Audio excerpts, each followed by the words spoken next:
బాలీవుడ్ నటుడు సైఫ్ అలీ ఖాన్ పై దాడి చేసిన అసలైన నిందితుడిని థానేలో ముంబై పోలీసులు అదుపులోకి తీసుకున్నారు. నిందితుడు విజయ్ దాస్ ను అరెస్టు చేసినట్లు పోలీసులు వెల్లడించారు. సీసీటీవీ విజిలెన్స్ ఆధారంగా అతడిని ఓ రెస్టారెంట్ సమీపంలో గుర్తించినట్లు తెలిపారు.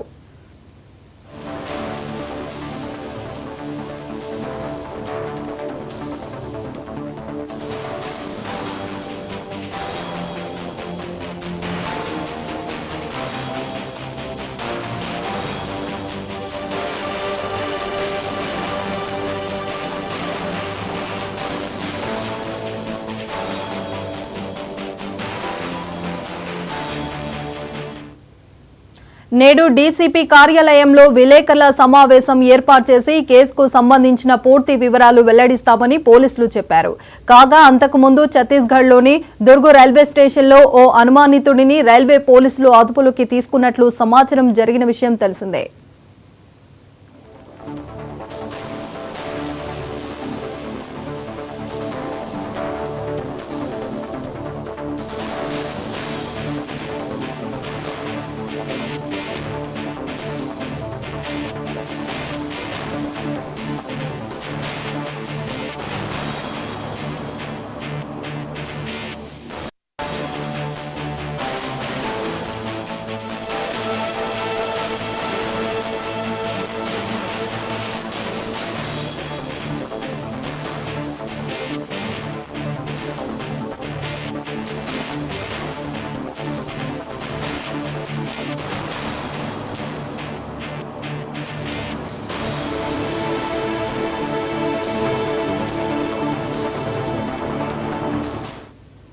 ఇదిలా ఉంటే గురువారం నాడు సైఫ్ పై బ్రాందలోని ఆయన నివాసంలోనే దాడి జరిగిన విషయం తెలిసిందే. తీవ్రంగా గాయపడిన ఆయన ప్రస్తుతం లీలావతి ఆసుపత్రిలో కోలుకుంటున్నారు.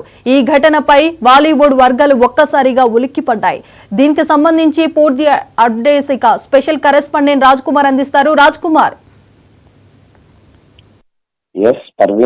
బాలీవుడ్ నటుడు సైఫ్ అలీ ఖాన్ పై దాడికి కేసుకు సంబంధించినటువంటి అంశాల్లో చేసిన నిందితుడిని మాత్రం అసలు కత్తితో దాడి చేసిన నిందితుడిని తానే పోలీసులు ముంబై పోలీసులు అదుపులోకి తీసుకోవడం జరిగింది. దీనికి సంబంధించి అసలు ఎందుకు చేయాల్సి వచ్చింది, దీనికి సంబంధించి నిందితుడు విజయ్ దాస్ ను అరెస్టు చేసినట్లు కూడా పోలీసులు వెల్లడించడం జరిగింది. సీసీటీవీ ఆ రోజు జరిగినటువంటి ఘటనకు సీసీటీవీ విజువల్స్ ఆధారంగా కూడా అతన్ని రెస్టారెంట్ సమీపంలో కూడా అదుపులోకి తీసుకున్నట్టు తెలుస్తా ఉంది. దానికి సంబంధించినటువంటి పూర్తిగా కూడా పోలీసులు ధృవీకరించడం, అతన్ని ఇప్పుడు మరికొద్ది సేపట్లో కూడా మీడియా ముందు ప్రవేశపెట్టే అవకాశం ఉందని కూడా తెలుస్తా ఉంది. అదేవిధంగా డీసీపీ అంటే విలేకరుల సమావేశం ఏర్పాటు చేసి అంటే అసలు ఆ కేసుకు సంబంధించి సైఫ్ అలీ ఖాన్ కు సంబంధించినటువంటి కత్తితో దాడి చేయాల్సిన అవసరం ఏంది, అసలు అందులోకి వెళ్లాల్సిన అవసరం ఏంది, అంటే అందులో పరిచయస్తులు ఉన్నారా లేదంటే ఆ పోలీసులు ఇన్వెస్టిగేషన్ లో అంటే ఎలాంటి విషయాలు రాబట్టారు, వాళ్ళన్నిటిని కూడా ఆ విషయాలు పూర్తి విషయాలు వెల్లడించేందుకు ముంబై పోలీసులు మరికొద్ది సేపట్లో ప్రెస్ మీట్ కూడా నిర్వహించే అవకాశం ఉంది. ఛత్తీస్గఢ్ కు సంబంధించినటువంటి అంటే ఈ సైఫ్ దాడి అనంతరం కూడా అతను ఛత్తీస్గఢ్ లోని దుర్గ్ రైల్వే స్టేషన్ లో అనుమానితుడుగా రైల్వే పోలీసులు అదుపులోకి తీసుకున్నట్టు ప్రచారం జరిగిన విషయం తెలిసిందే. దాని నేపథ్యంలోనే వారందరూ అక్కడ ముంబై పోలీసులకు సమాచారం అందించడం, అక్కడి నుంచి వారు రావడం, ఇతన్ని తీసుకోవడం వెళ్ళడం కూడా జరిగింది. ఇదిలా ఉంటే నాడు ఏంటంటే బాంద్రా ఆయన నివాసంలో ఉన్నటువంటి అర్ధరాత్రి కూడా వెళ్లి ఆ దాడి జరిగిన విషయం తెలిసింది. దీనికి సంబంధించినటువంటి దాంట్లో ఇప్పటికే ఒక్కసారిగా కూడా బాలీవుడ్ సంబంధించి ఏం జరుగుతుంది అసలు అన్న దానిపై కూడా మొన్నటి వరకు ఏదైతే సల్మాన్ ఖాన్ సంబంధించినటువంటి విషయం నడిచిన నేపథ్యంలో ఇప్పుడు సైఫ్ అలీ ఖాన్ పై కత్తిపోట్ల దాడి ఒక్కసారిగా కూడా ఉలిక్కిపడేలా చేసింది. దీనికి సంబంధించినటువంటి దాంట్లో పోలీసులు మాత్రం 12 బృందాలుగా ఏర్పడి దాదాపు నిందితుడిని పట్టుకునే అవకాశం పట్టుకున్నారు. కాబట్టి ఈ రోజు అసలు ఆ నిందితుడు ఏం చెప్పారు, పోలీసులు చెప్తారు అనేది మాత్రం అంతా ఉత్కంఠగా మారింది. మరికొద్ది సేపట్లో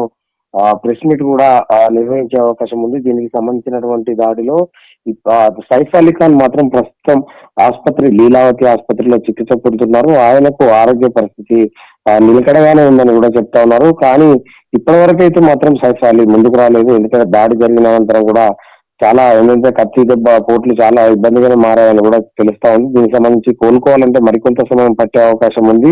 ఈ యొక్క కేసు అంటే బాలీవుడ్ సైఫ్ అలీ ఖాన్ సంబంధించినటువంటి నిందితుడిని అదుపులోకి తీసుకోవడం, ఇప్పుడు అతన్ని మరికొద్ది సేపట్లో మీడియా ముందు ప్రవేశపెట్టే అవకాశం ఉంది.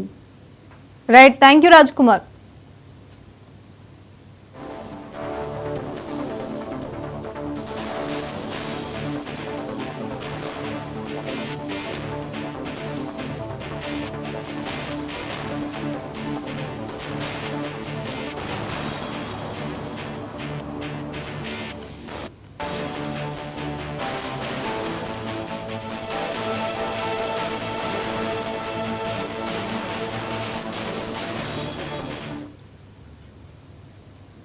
తిరుపతి